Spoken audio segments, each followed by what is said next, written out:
Okay, so the question is best bang for your buck if you have 1 week to do a bunch of high volume. And I'm going to kind of fold this into your more specific question about how to make the most use of a week training in warmer temperatures. So priority number one is just going to be not overdoing it and getting injured.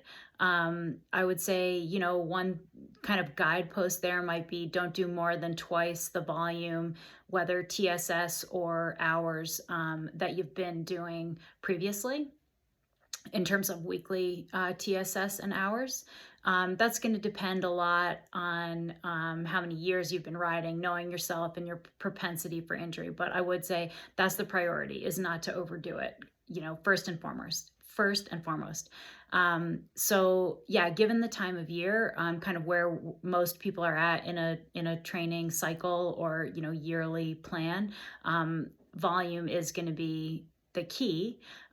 So within the constraints of within the constraints that I mentioned, the goal would be to accumulate a bunch of volume. So in general, I would try to start with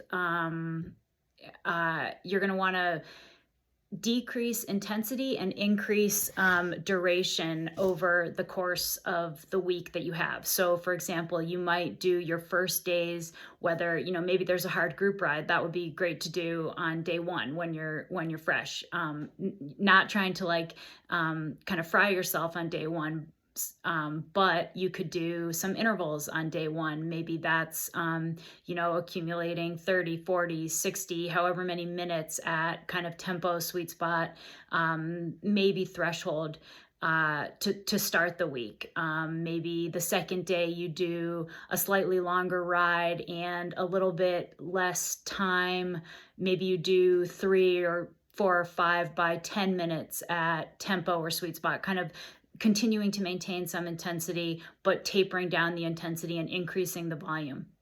So that's kind of how I would structure the week, would be start with more intensity front loaded, more duration back loaded, and kind of as one comes down, the other goes up in the course of the week. I like to close out a block of volume with a low cadence workout, because you can kind of muscle through low cadence work on tired legs. I also like that because it's often, you can do a lot of times, like the last day, for example, of a chunk like that, is like a travel day or something like that. Maybe you have a little less time, and in theory you'd be wanting to do kind of your longest, highest duration day on that last day, but often you don't have time. Well, you can do like a 2-hour, 90-minute low cadence workout to kind of close out the block, really kind of fry all of your muscle tissue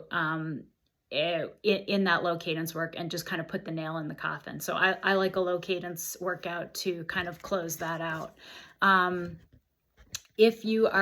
If you've been kind of mostly riding on the trainer, you might throw in some neuromuscular work, like really short maximal efforts, because that's really hard to get done on the trainer. And so sometimes the opportunity to ride outside is a good time to throw in some neuromuscular work. And that might just be like throwing in 5, 6, 8 kind of 10-second sprints over the course of one of those long rides. And you don't really need to be fresh to do that, but it'll certainly feel better if you do that when you're fresher.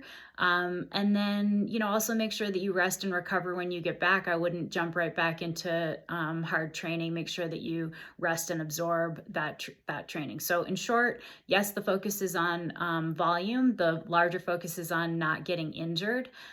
So you need to kind of know yourself and where you're at in order to do that. And yeah, enjoy the time in the sun.